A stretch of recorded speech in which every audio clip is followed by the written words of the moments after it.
cultura, la familia, la empresa y la innovación se unen en Empresas Familiares e Innovación.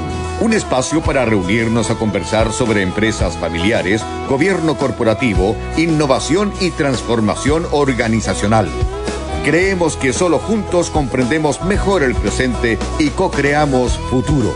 Todos los domingos a las 12 horas nos reunimos con destacados invitados e invitadas para compartir experiencias, aprendizajes y buenas prácticas.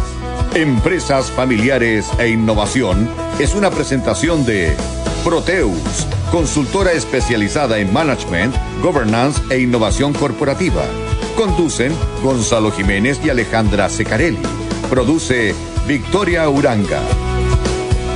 Muy buenas tardes, le damos una cariñosa bienvenida a este cuarto programa de Empresas Familiares e Innovación. Soy Alejandra Secarelli y estoy junto a Gonzalo Jiménez, presidente de Proteus, en esta aventura de hacer el único programa radial en Chile sobre empresas familiares e innovación junto a ti, Gonzalo. Muchas gracias, Alejandra. Muy buen domingo para ti, para todos y todas las que nos escuchen.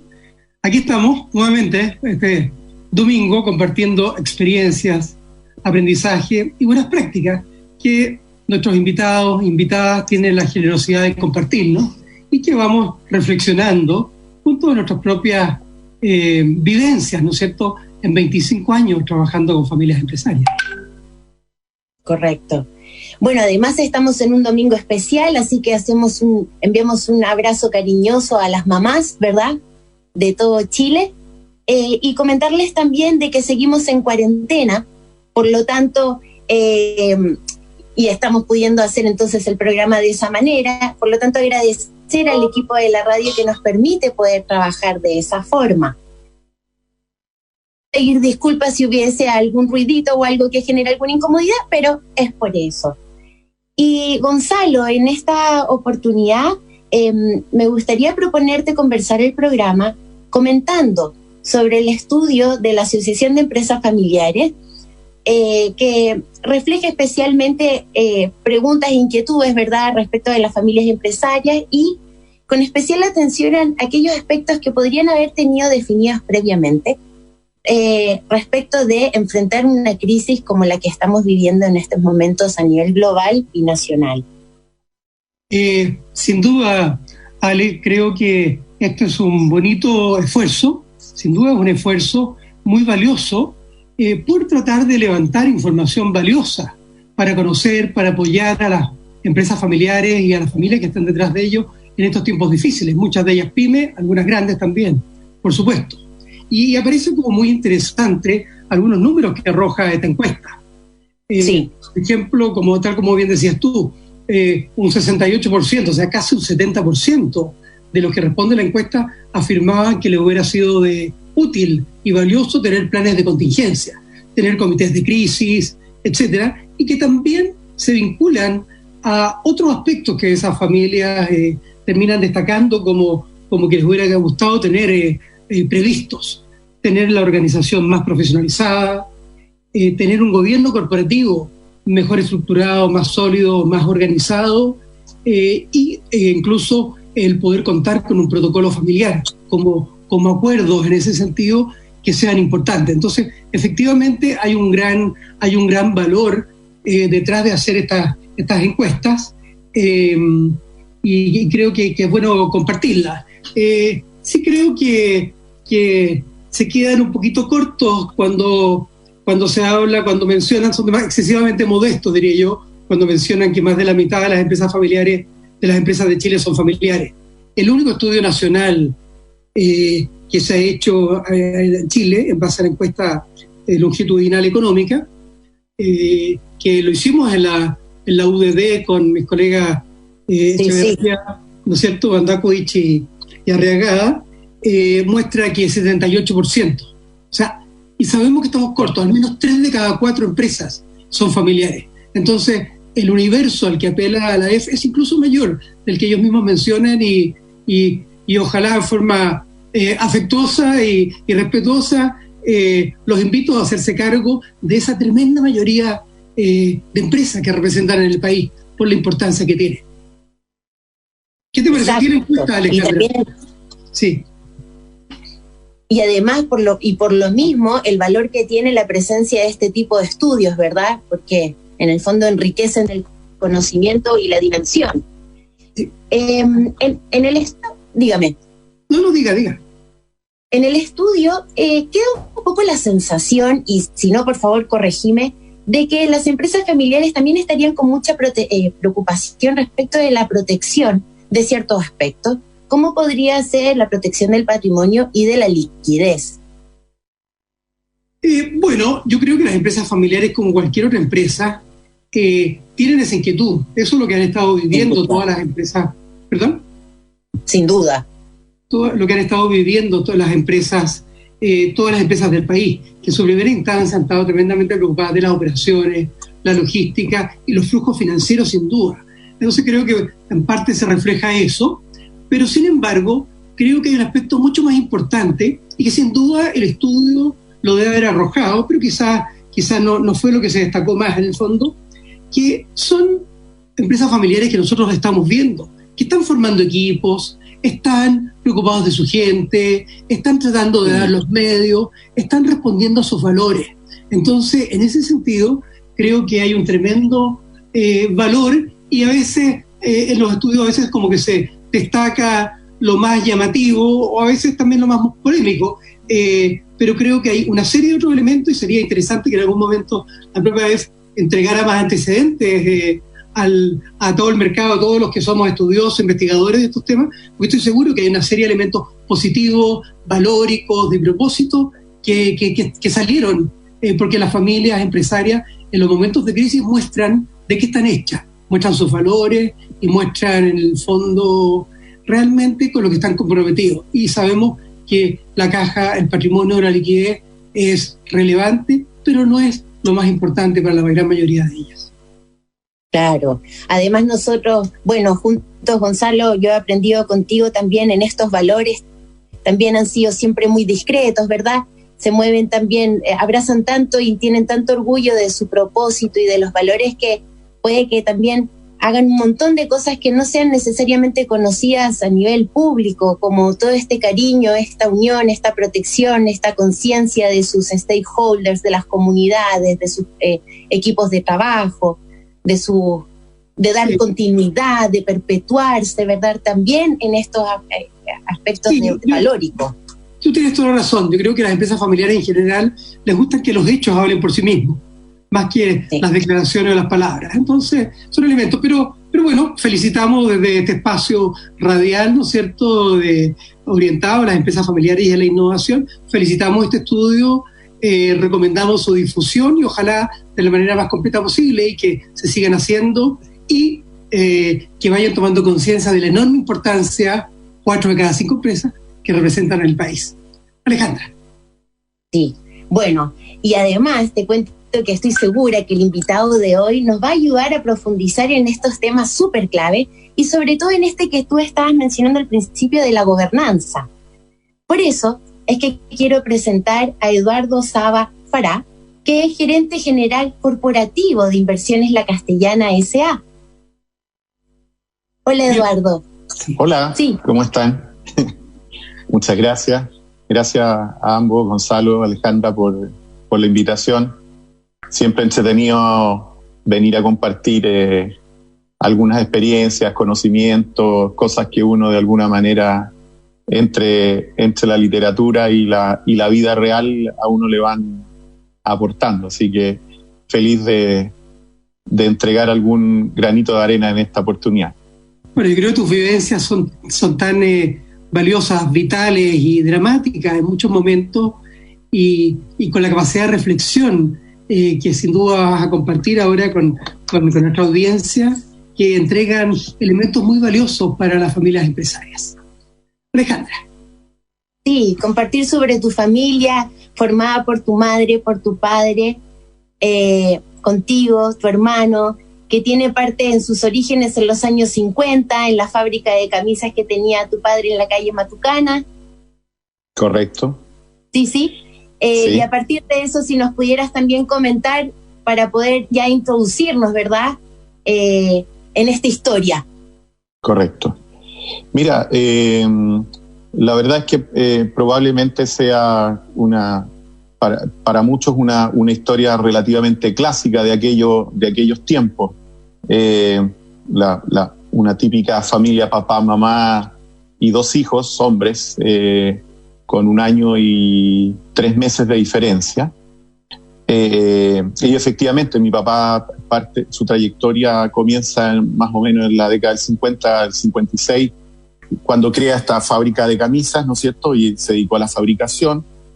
Bueno, fabricó camisas durante 30 años más o menos, hasta el año 82. Cuando vino la crisis del 82, el tema comercial se complicó muchísimo, y te diría que las camisas fue uno de los primeros artículos que la gente, que se empezó a abrir la posibilidad del mercado a tratar de importar. Y mi papá, muy complicado con toda esta situación, ya se vio en la obligación finalmente de cerrar la fábrica y comenzar a pensar en el tema de la importación. Y siempre cuento una pequeña anécdota de que él, lo que son, cómo las cosas definen tu destino, digamos. No sabía mucho por dónde empezar, tomó el auto y se le ocurrió ir a la ¿cómo se llama? A la embajada de China. Y estacionó el auto, tocó el timbre y por esas cosas de la vida le atendieron. Y él le dijo, oiga, sabe que necesito hacer de alguna manera algún contacto para comenzar este tema de la importación. Y le dice, mire, casualmente acá adentro hay una señora, se llama la señora Fong, y que mi papá no hablaba inglés, entonces además dice casualmente ella habla castellano, y si quiere pase a conversar con ella. Bueno, ahí comienza la historia. En realidad, casualidad, suerte, esfuerzo, hay una mezcla de muchos factores para que esto realmente comenzara, digamos, así como te lo cuento. Y ahí, bueno, se empieza a desarrollar toda una historia en torno a lo que es la importación de productos desde China.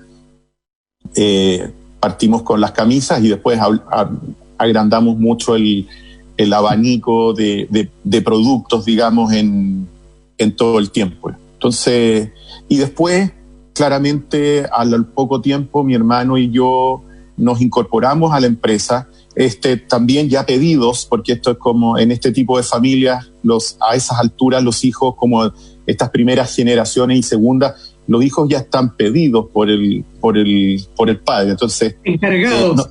Claro, estábamos encargados.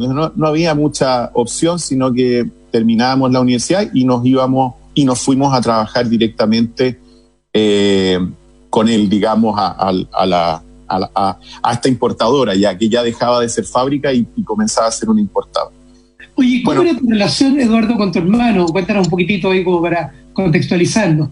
Bueno, efectivamente, creo que fue clave, digamos, siempre hemos tenido una muy buena relación, digamos,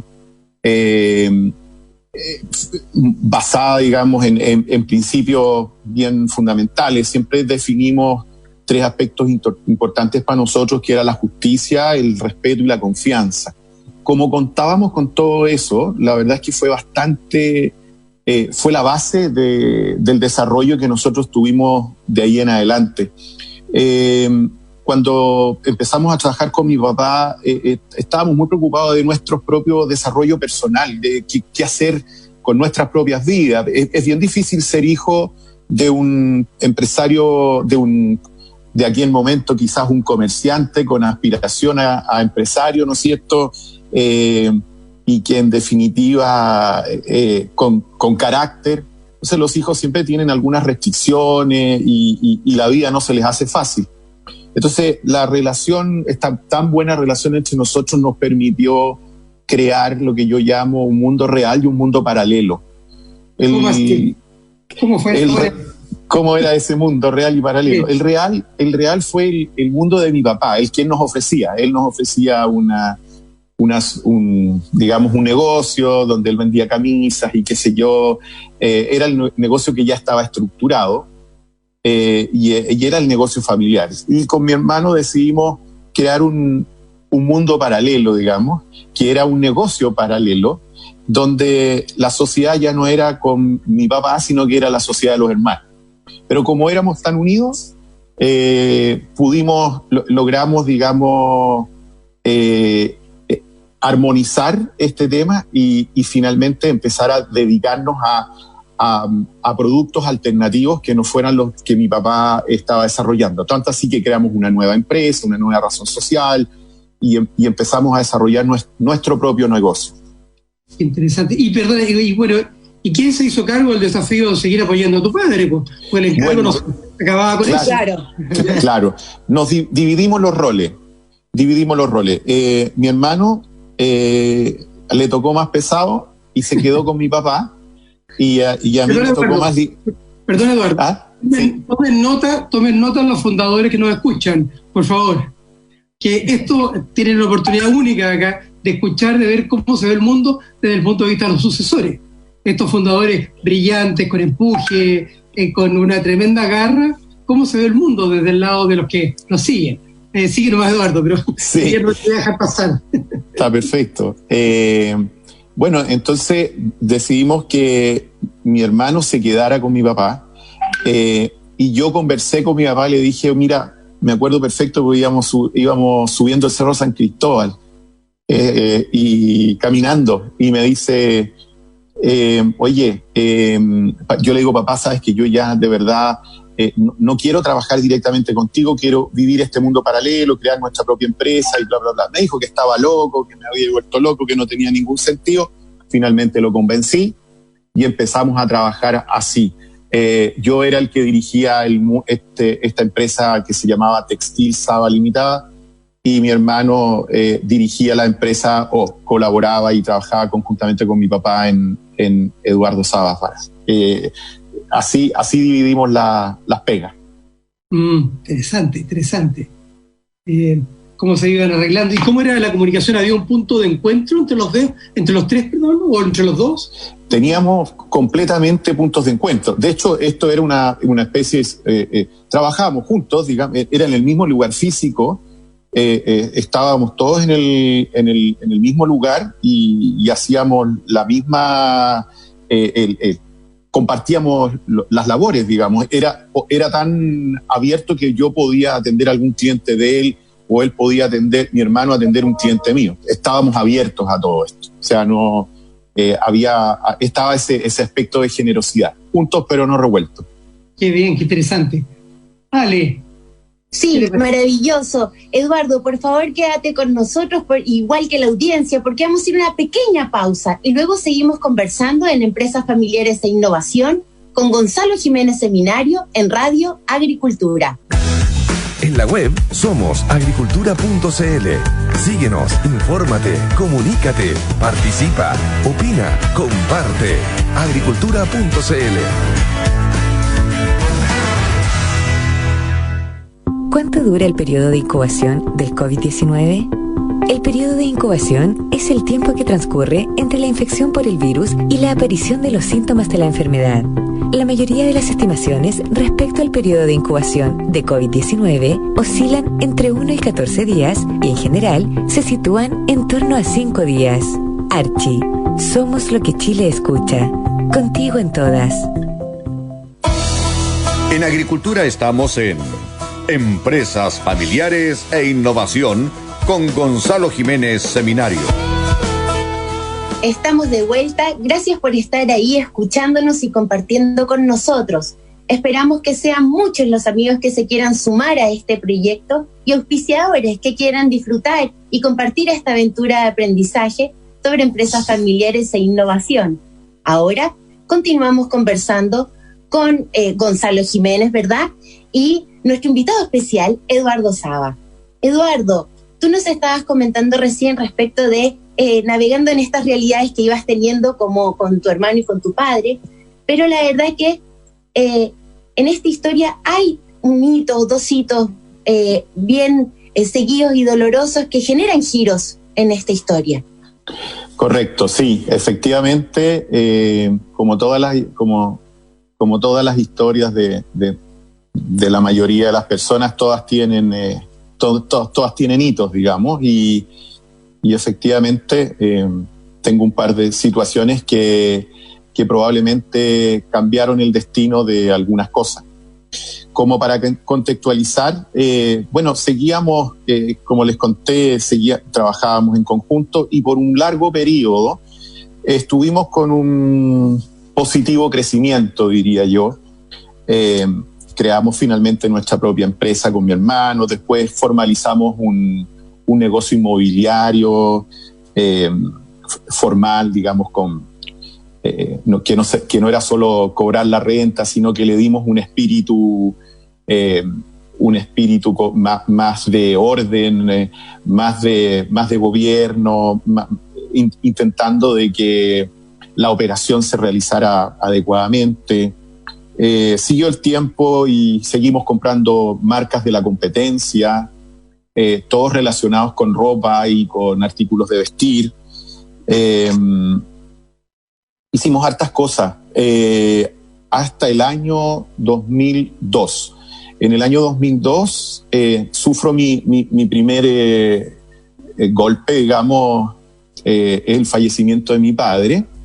Un cáncer muy corto, de menos de un año, y bueno, efectivamente viene un cambio importante porque ya esta segunda generación quedamos solos, si bien ya no éramos tan chicos, pero el papá es papá siempre, digamos, es muy difícil, por viejo que uno sea, pensar cómo puede ser vivir sin el padre, obviamente sin la madre, pero en este caso, en el tema empresarial, ¿no es cierto? Y esta relación de día a día es como un corte violento. Bueno, afortunadamente estaba con mi hermano, o sea, éramos dos, éramos unidos, nos queríamos mucho, y nos hicimos una especie de juramento, dijimos juntos para siempre en ese minuto cuando fallece mi papá. Y dijimos, bueno, ok, esto no lo vamos a dejar así, nos tenemos que apoyar uno al otro. Esto ya era año 2002 y seguimos trabajando. Y en este proceso de seguir trabajando, seguimos creando, además, o sea, y seguimos abriendo nuevos rumbos, nuevas rutas, nuevas empresas. Después abrimos una empresa nueva que se llama Alfatex, que es una empresa que trae también productos textiles, pero para empresas de gran volumen, digamos, de gran tamaño, instituciones de carácter más importante o temas industriales. Y así sucesivamente, eso fue en el año 2004, y la verdad es que en el año 2008 ya nos dimos cuenta que teníamos demasiadas unidades de negocio, todas débilmente estructuradas. La venta nos acompañaba, pero la operación era débil. Y nos dimos cuenta que si no hacíamos algo, esto no iba por buen camino. Por lo tanto, comenzamos a pensar en estos conceptos de estructura, ¿no es cierto? Estas cosas que a uno le quedan grandes, porque cuando uno viene de estas empresas familiares, hay una serie de conceptos que cuesta entenderlos, por muy ingeniero comercial que uno haya sido o es. Esto de estar embuido toda la vida en el negocio familiar, a veces te da cosas muy buenas, pero también te deja un poco fuera de algunas cosas. Fíjate, Eduardo, qué interesante esto que estás mostrando, porque muestran como los primeros inquietudes que dan paso a un proceso de profesionalización de la compañía, ¿no es cierto? En que uno ya empieza a decir esta forma más emprendedora, empresarial inicial, se empieza a quedar como acotada, limitada, y surge ese elemento de profesionalizar. Ahora, profesionalizar para abajo o para arriba, siempre la pregunta, ¿la organización o a los dueños y directores? Claro, efectivamente. Bueno, la profesionalización, te diría yo que no había ni para arriba ni para abajo. Entonces, pensé que lo más prudente era partir por abajo. Y partir por abajo era definiendo algunas posiciones como la posibilidad de pensar en un gerente general externo para alguna o todas las unidades, pensar en gerentes comerciales, pensar en un gerente de operaciones, o sea, formar una primera línea de mejor nivel, y etcétera. O sea, comenzar a estructurar tanto y además aspectos legales hacia abajo, digamos, cómo se organizan estas estructuras, que si hay personas naturales, si son personas jurídicas los que participan en este tema. Es decir, hay un montón de cosas que estructurar hacia abajo.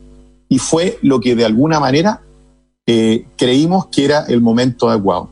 Y ahí llamamos al primer profesional, a la persona que iba a colaborar con nosotros, que venía del mundo real, del mundo externo, un profesional con experiencia que nos pudiera dar esta posibilidad de organizarnos ya de una manera distinta y empezar a darle forma a todo esto. Esto ya eran finales del 2008. Ahora, fíjate, Eduardo, lo que tú comentas, que esa inquietud que obviamente se asocia más directamente a la operación, al negocio, de profesionalizar, de traer profesionales. Ahora, sí, no es solamente, por supuesto, traer profesionales y profesionalizar, sino que, ¿no es cierto?, es organizarse, coordinarse de una manera distinta, ¿no es cierto?, más organizada. Correcto. Pero además muchas veces lleva a mirar para arriba. Bueno, ¿cuál es mi rol de cara a esto, no? De cara por supuesto, por supuesto. Empezamos a trabajar por eso, pensando obviamente en ese futuro de aguas arriba, como dicen, y la verdad es que el proceso iba muy bien. Comenzamos con entrevistas, comenzamos, como te digo, con esta contratación del primer profesional que nos iba a apoyar y que nos apoyó y que hasta el día de hoy nos apoya en todo este proceso. Pero por esas cosas de la vida, en el minuto 90, como te digo, estábamos fines del 2008 y el día 1 de enero del 2009 fallece mi hermano en un accidente. Entonces, la verdad es que, bueno, ahí ya se me termina de caer el panizo, se me cae el muro, digamos, se me cae todo, claro, porque éramos dos, éramos mitad y mitad, y en el fondo claramente él era el otro 50% de la empresa, claramente. Fue muy difícil, un momento complejo, difícil, donde comienza una nueva etapa de muchas nuevas decisiones. Y cambia la empresa completamente. O sea, en ese minuto todo pasa a ser nuevo prácticamente. Claro, y Eduardo, es distinto de cuando fallece tu padre, porque en el fondo entiendo que tienen alrededor de un año para prepararse un poco, ¿no? Por supuesto, sí. En cambio, que desaparezca alguien en la flor de la vida, en la plenitud, eso sí que es inesperado, no te da tiempo. ¿Había alguna previsión que ustedes hubiesen tomado, medidas, etcétera, en esta misma línea de lo que estábamos conversando? Mira, en términos generales siempre fuimos muy previsores. Siempre me gustó el concepto de las estructuras y las organizaciones, pero no hay previsión que uno pueda medir en un caso como este. Afortunadamente, habían algunos elementos básicos, como te digo, estaba afortunadamente Jorge, quien entró participando primero como en una labor de gerente de finanzas, organizando un área, y pasado esto, lo primero que hago es pedirle que asuma el cargo de gerente general del tema textil. Fue mi primera decisión porque yo no iba a ser capaz, digamos, de organizar todo esto, porque además había que organizar 1.500 cosas más, digamos, esto era la punta del iceberg. Habían temas personales, familiares, comerciales, relaciones con chinos, o sea, olvídate, había que orquestar un montón de cosas, entonces de verdad era complejo. Muy bien, muchas gracias. Por favor, quédense con nosotros porque vamos a ir una pequeña pausa y ya regresamos. Pero a nuestros auditores, antes de irnos a esta pausa, les recordamos que pueden escribirnos a empresasfamiliares@agricultura.cl. También encontrar información sobre Proteus en nuestro LinkedIn. Y si no pudieron escucharlo o desean volver a escuchar este programa, encontrar el podcast en radioagricultura.cl. En Twitter somos @agriculturafm. Síguenos, infórmate, comunícate, participa, opina, retuitea, @agriculturafm. ¿Las ISAPRES deben entregar cobertura para el COVID-19? Sí.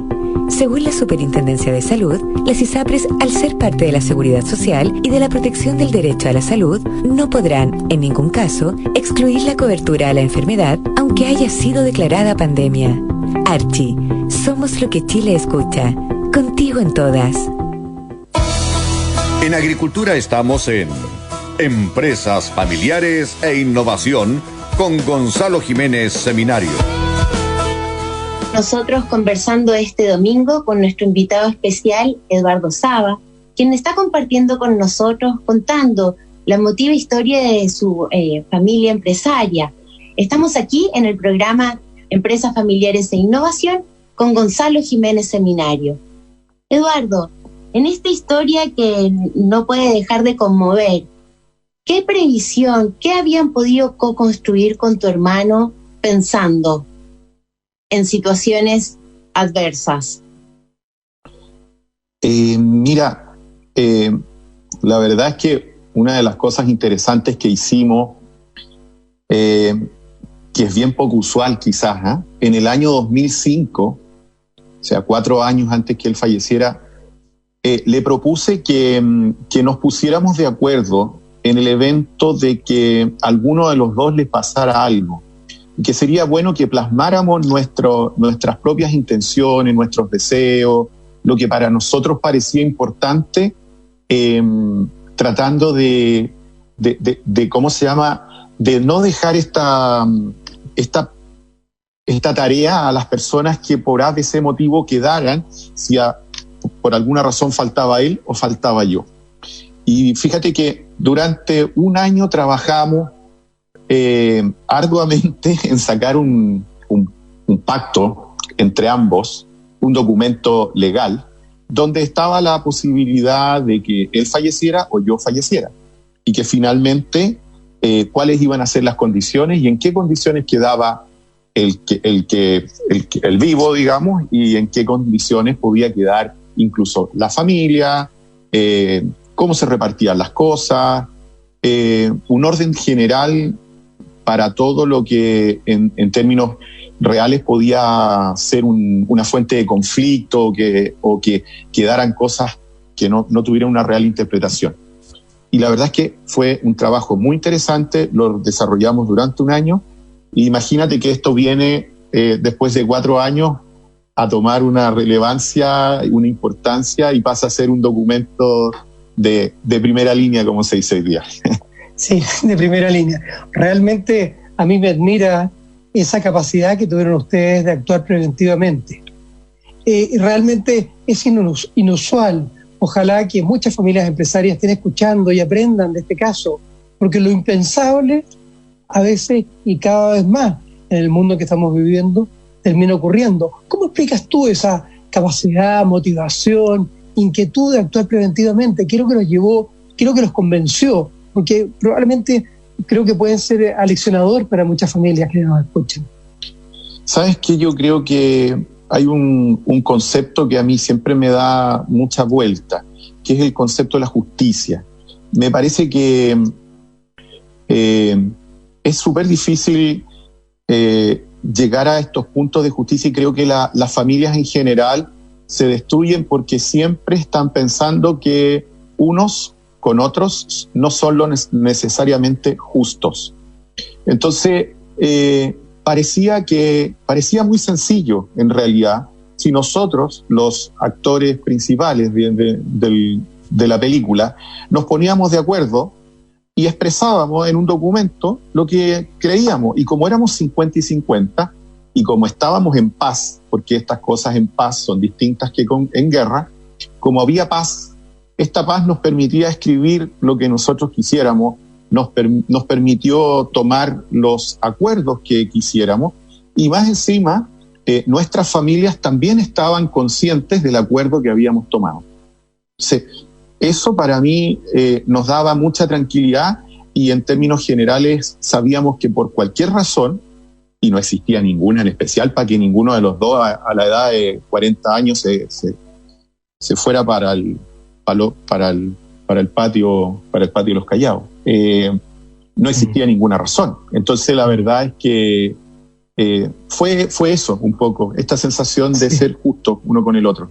Sí, fíjate que cuando te escucho reflexionando pienso que este concepto de justicia tiene un valor, una importancia muy grande cuando hay tranquilidad, cuando hay paz, hay armonía, ¿no es cierto? Los negocios andan, porque permite actuar con lo que los filósofos le llaman el velo de la ignorancia, en el sentido de que puedo ser yo el que falte, puede ser tú, etcétera, y eso hace que actuemos con mucho más equidad, con más cuidado, con más equilibrio, y que va muy en la medida de refuerza los valores que nos has mencionado tú, de respeto, de confianza, etcétera. Entonces, creo que muchas familias, si lo pensaran de esa manera, también les haría muy bien. Y sabes qué, Gonzalo, sabes que fue tan potente el documento que no lo ocupamos nunca. Increíble. Eso es lo más increíble. Eso te iba a preguntar. No lo ocupamos. Cuando fallece mi hermano, a los pocos días, semanas, me junto con mi cuñada, que pasaba a ser mi nueva socia en conjunto con mi sobrino.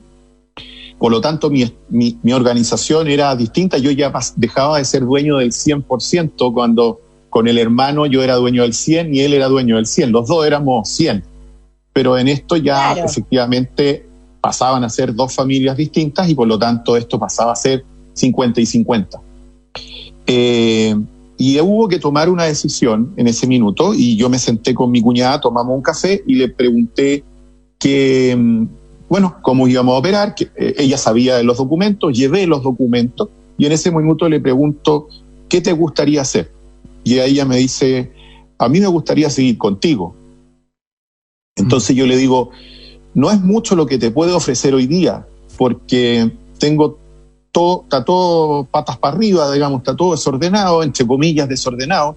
Tengo mucho por hacer, porque ahora ya no solo iba a tener que pensar en lo de abajo, sino que ahora sí que comenzaba a pensar en lo que tú decías, lo de arriba, aguas arriba, los directorios, los protocolos, todas esas cosas que en definitiva para mí también eran parte de la transparencia del negocio que había que entregar. Entonces ella cuando me dice eso, yo le digo, ¿sabes qué? Feliz me quedo contigo, feliz quedémonos juntos. ¿Sabes qué? Este documento no lo voy a abrir, y no lo abrí nunca. No abrí nunca el documento. Y nos pusimos de acuerdo ese día, y hace ya casi 12 años que estamos juntos, y la única petición que le hice que me diera 3 años, hasta el 2013, para poder organizar todo, y para poder ofrecerle la verdadera organización que yo quería entregarle. Y a eso me dediqué. Por lo tanto, interpreto de que también tuviste un rol como refundando, ¿verdad?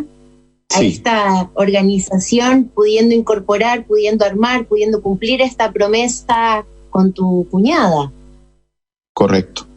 Asumí ese rol, asumí un rol refundador, porque además no solo tenía que preocuparme de aguas arriba, aguas abajo, sino que habían 2 familias detrás de todo esto, digamos. Entonces pasaba a tomar un rol de liderazgo importante, de custodio también, porque hay mucha confianza desde mi cuñada hacia mí. Por lo tanto también asumí un rol de custodio de los bienes familiares, y todo eso significaba de todas maneras, para mi gusto, mucha transparencia. Y en eso me esforcé todo el tiempo, en lo que me he esforzado, digamos, en el concepto de la transparencia. Fíjate que interesante esta historia y un poco la dinámica que uno va observando, cómo se va partiendo de un patriarca, después se va a la sociedad de hermanos, que es como el proceso más natural, ¿no es cierto? Claro, usual en las empresas familiares, y sin embargo esta tremenda, terrible contingencia lleva de vuelta a tener un patriarca a cargo. Correcto. Y los patriarcas son a menudo líderes muy fuertes, muy poderosos, pero a veces un poquito ingobernables algunos. ¿Cómo te pones en guardia respecto a ti mismo tú? Sí, mira, yo creo que si algo creo haber hecho bien es haberme dado cuenta de mis propias limitaciones.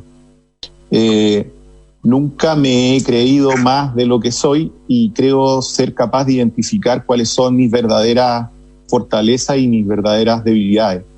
Entonces, lo que hice fue rodearme de buena gente. O sea, no solo armar una estructura, porque muchas veces la gente tiende a armar estructuras y finalmente son ellos, los patriarcas, los que lideran todo. O sea, son presidentes de la compañía, son directores, son gerentes generales y además ejecutivos de primera línea. Claro, la estructura en realidad es a veces un trono, es más bien un trono con una sala en que la corte viene a rendir pleitesía. Ahora, la pregunta entonces es, ¿cuál es el valor de todos estos elementos? Porque yo creo que es un mensaje importante para nuestra gente, de armar protocolo familiar, de pacto, de ordenar, de formar el holding. ¿Cuál es el valor que tú le ves? Como que me gustaría que profundizaras un poquito más en ese aspecto. Sí, siento que todo mi proceso terminó efectivamente en haber creado todos los protocolos, los pactos de accionistas, definimos directores para cada una de las unidades de negocio, directores externos. Mi rol es, soy presidente de la matriz, soy gerente general de la matriz, tengo un presidente externo. Es decir, creé toda una estructura interesante para un negocio no tan grande, te diría yo. No es tampoco tan chico, pero tampoco es tan grande. Yo la lección, la experiencia y lo que me encantaría poder transmitir a las empresas familiares en general es que esto no es para la gente, no es solamente para las grandes corporaciones. Estructurar, ordenar, definir, no está hecho solo para las grandes organizaciones. También lo pueden hacer pequeñas familias, porque las pequeñas familias, las familias medianas y las grandes, terminan hundiéndose por lo mismo finalmente. Se equivocan básicamente en lo mismo, con más cero o menos cero a los lados. Pero en términos generales, la injusticia, la envidia, la falta de definición de roles, todo eso es tan común a cualquiera. Tú le pones la cantidad de ceros que quieras hacia el lado o le reduces la cantidad de ceros hacia el otro lado y en términos generales nada cambia. Los problemas de familia son los mismos, los problemas de empresa son los mismos, los problemas de propiedad son los mismos. Entonces, esta es una tremenda y gran oportunidad, creo yo, y sigo creyendo en estas estructuras que le dan la posibilidad a aquellos que no son tan grandes de hacer la pega antes de y no después de, porque es muy difícil solucionar estos problemas cuando tú ya estás incendiado.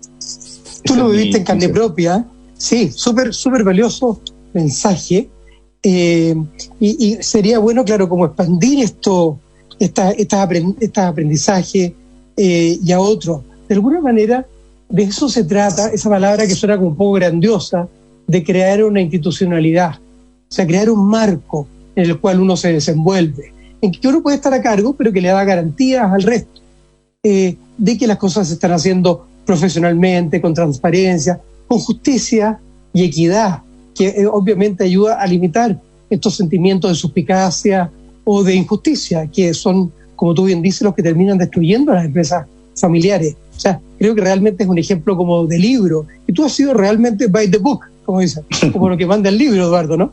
Sí, fíjate que yo aprendí algo interesante en un curso con un profesor muy destacado, el señor Gonzalo Jiménez, que en alguna oportunidad yo pregunté si acaso este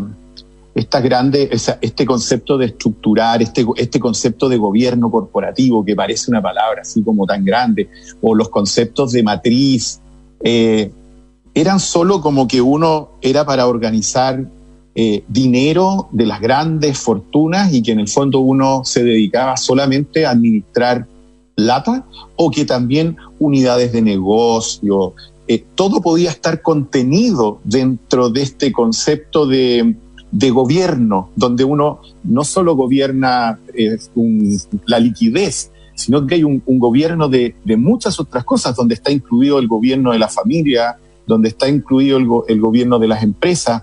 Entonces, tomarse en serio un poco el concepto, ampliar un poco el concepto, y no ridiculizarlo, llevarlo al extremo pensando que solo, insisto, que solo es para las grandes instituciones. Si uno le logra hacer una bajada, este concepto de gobierno puede ser realmente muy interesante y te puede aliviar muchos problemas que en términos generales podrían ser muy, muy complejos y muy difíciles de entender y de solucionar.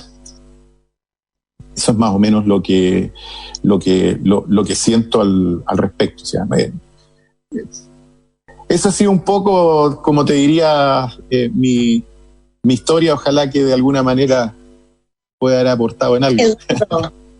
Sí, Eduardo, para ir cerrando, bueno, tú sabes que estos temas con Gonzalo nos apasionan. Él ha inspirado a muchas personas, a ti y a mí, aquí estamos, ¿verdad?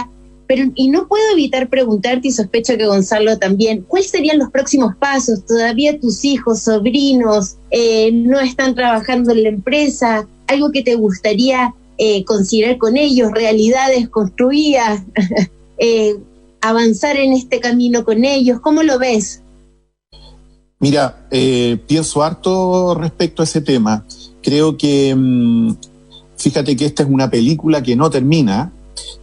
Da la sensación de que con tanto camino que he recorrido, pareciera que ya estoy como medio listo, pero no termino nunca porque cuando esto ya partió hace muchos años, todo esto, entonces cuando ya sentía que estaba medio preparado y mis hijos ya el problema medio solucionado, me di cuenta que ellos empezaron a crecer, y después que crecieron me di cuenta que empezaron a salir de la universidad y etcétera.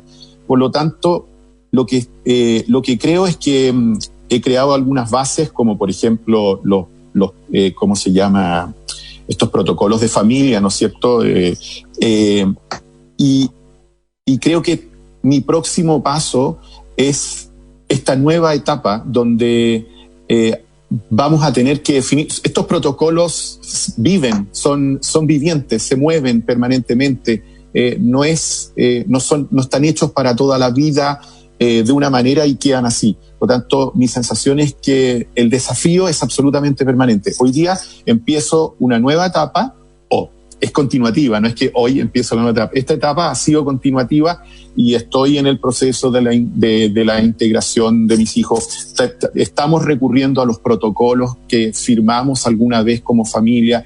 O sea, todo eso está empezando a suceder de una manera viva, porque las cosas cambian, pero todo el trabajo que se ha hecho antes te ayuda muchísimo. Es una garantía, no es una garantía, pero es un apoyo tremendo para no empezar a desarrollar todo en este minuto. No hay garantía en esto, estoy convencido que no hay garantía.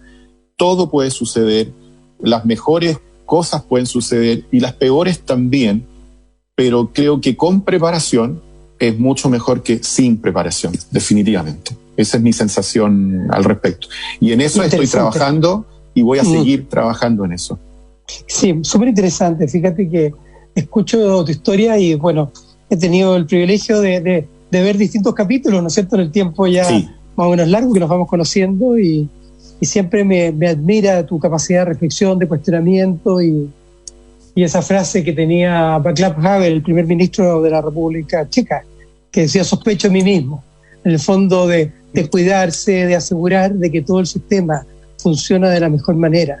Y también la manera como tú vas como cerrando tu testimonio que nos has compartido hoy día, nos hace pensar que en el mundo de las empresas familiares nunca estamos en la nada, nunca estamos en que no está ocurriendo algo, siempre está ocurriendo algo. Entonces, de alguna manera, invito también a las familias empresarias a inspirarse, en este caso, en esta experiencia, porque permite entender de que esta estasis, estado en que se está, es temporal, no va a mantenerse. Probablemente sigan habiendo cambios porque lo inesperado ocurre. Y por lo tanto es bueno tener una actitud dinámica, de acercamiento, reflexiva, y que o uno la tiene interna, en el caso de Eduardo clarísimo, hay un gen que tienes ahí tú tremendamente reflexivo y autocuestionador, pero si no es importante dotársela a través de directores externos, asesores profesionales, de alguna manera el poder compartir con otros que lo ayuden a uno a entender y a visualizar qué es lo que está ocurriendo, porque a la medida que uno lo visualiza puede actuar en concordancia. Exactamente. Vive, esto vive. Esto vive. y seguirá viviendo. Tal cual. Y para beneficio de la familia y para beneficio de la sociedad, porque eso es lo que aportan las empresas familiares, ¿no es cierto? Exactamente. Exacto.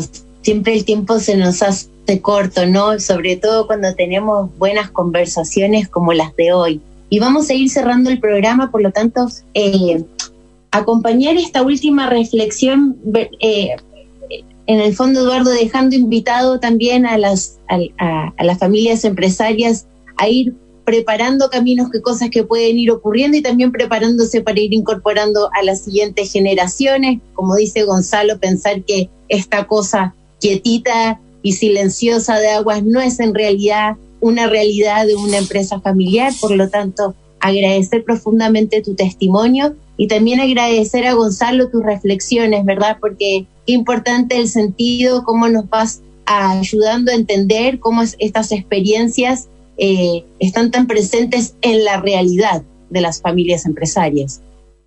Muchas gracias, Alejandro. Muchísimas gracias, Eduardo. La verdad que siempre es un privilegio escucharte, pensar. Yo siempre aprendo cosas nuevas y ojalá que efectivamente este espacio que estamos construyendo permita tener un tema de compartir en un día calmo, no siempre como el que estamos viviendo, días domingos, en el fondo, porque les permite a las familias en ese remanso el prepararse para los rápidos que siempre van a llegar. Así que muchísimas gracias. Gracias a usted, muy amable. Muchas gracias, Eduardo. Y también agradecer a quienes nos han acompañado escuchándonos.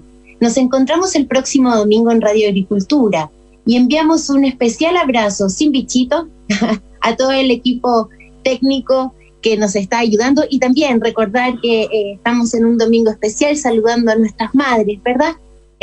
A las presentes, a las ausentes, y dejarlos súper invitados a que nos puedan acompañar el próximo domingo en Radio Agricultura en este programa de Empresas Familiares e Innovación a las 12 horas. Hasta luego.